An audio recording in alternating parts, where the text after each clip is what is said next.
चलिए तो CGPSC mains के एग्ज़ाम हॉल एक्सपीरियंस में आज हम पेपर 1 का देखते हैं एनालिसिस कि वो कैसे पूछा गया था, और उसका आंसर तो अभी नहीं बता पाऊँगा, लेकिन हाँ अपने से वहाँ जो मैं लिखा हूँ, जो महसूस किया हूँ, वो आपको ज़रूर बताऊँगा।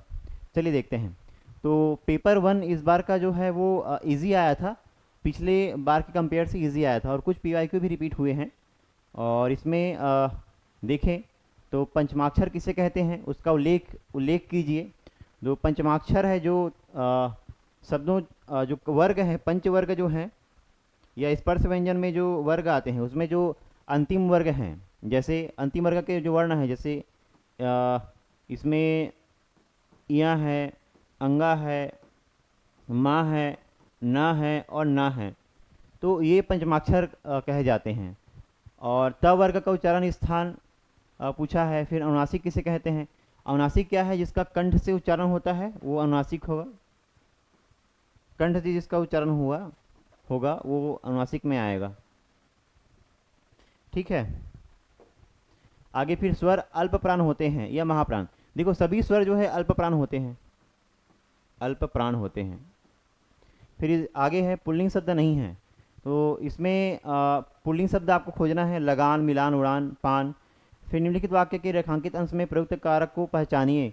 मोहन ने घड़े से पानी ढाला, तो मोहन ने घड़े से पानी ढाला, इसमें घड़े से बोल रहा है, तो पानी को ढाला है, तो अपदान होता है पृथकता के लिए।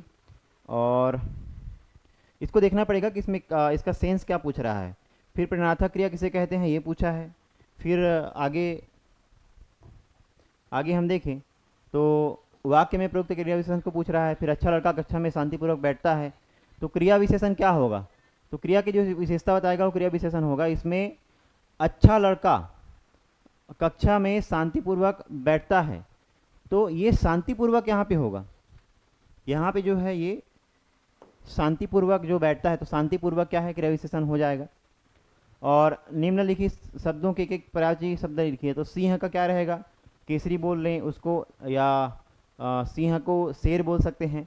आनंद प्रसन्नता होगा। मृग हिरण होगा। अनुपम यानी अद्वितीय होगा, जिसकी तुलना ना की जा सके, अद्वितीय वो होगा।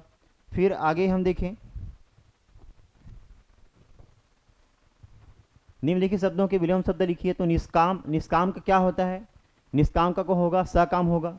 फिर पश्चात्य का क्या होगा? एक होता है पौर्वात्य या पौरस्त्य, ऐसा कुछ होता है। फिर इसमें प्राचीन का अर्वाचीन लिख लो या आधुनिक लिख लो, दोनों में से कोई एक हो जाएगा। फिर निषिद्ध, निषिद्ध का या तो प्रवेश होगा या अनिषिद्ध हो सकता है इसका। उसके बाद में प्रसाद और प्रसाद। तो प्रसाद क्या है? जो मंदिर में भोग मिलता है वो प्रसाद है। और प्रसाद क्या है? जो शरण लेते हैं, शरणार्थी जो लेते हैं उसको प्रसाद बोलते हैं। उसके बाद में आसन, आसन मतलब बैठने का स्थान, उसको आसन बोलते हैं। आसन्न मतलब जो समीप का एरिया है या समीप जो लगा है, संलग्न है, वो आसन्न है। इसके बाद अगर हम देखें तो इसमें वाक्यांशों के लिए एक सार्थक शब्द पूछा था, इसमें जो शीघ्र समझ में ना आए और जो बात वर्णन से बाहर हो। उसके बाद धनुष टंकार कौन सी संधि है? फिर अजंत जो है ये तो व्यंजन संधि है और ये विसर्ग संधि है। फिर गुरुवोदार्य, गुरुधन औदार्य। फिर अन्वय अनुधन ए, और दत्त चित्त है। फिर तुलसीकृत है।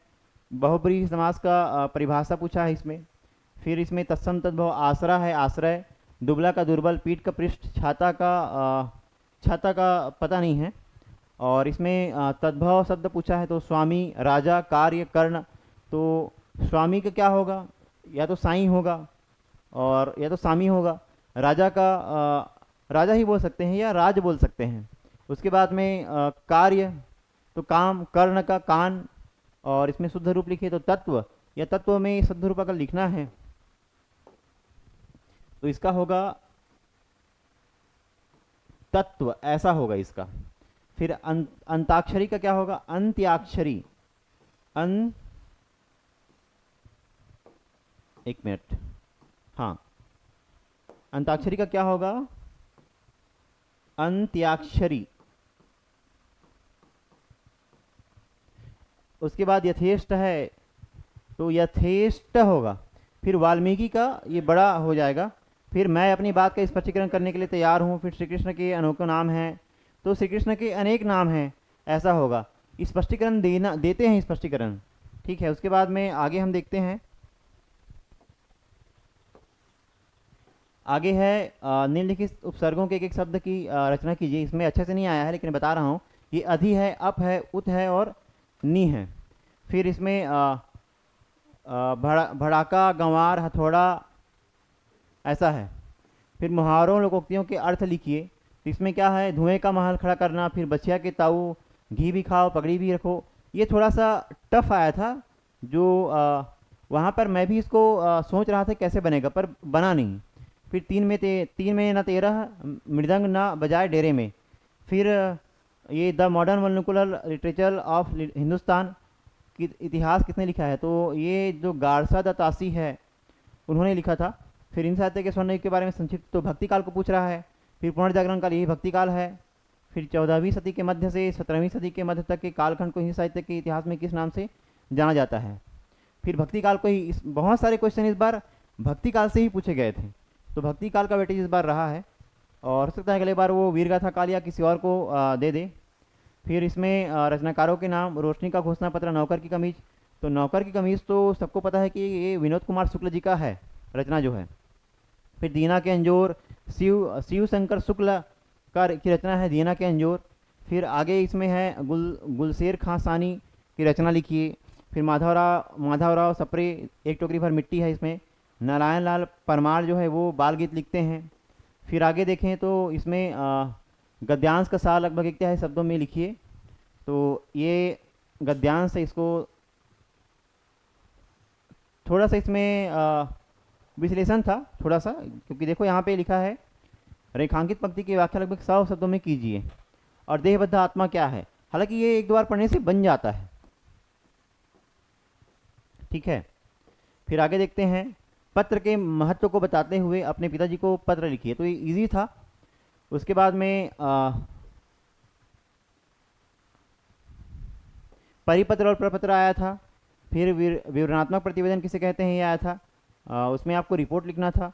इसमें फिर अंग्रेजी शब्दों के लिए हिंदी शब्द, तो वीटो का क्या होगा, निषेधाधिकार होगा, प्रीफियस का आमुख होगा, बाय बैक या पुनर्विक्रय, इंटीग्रिटी सत्यनिष्ठा होगा।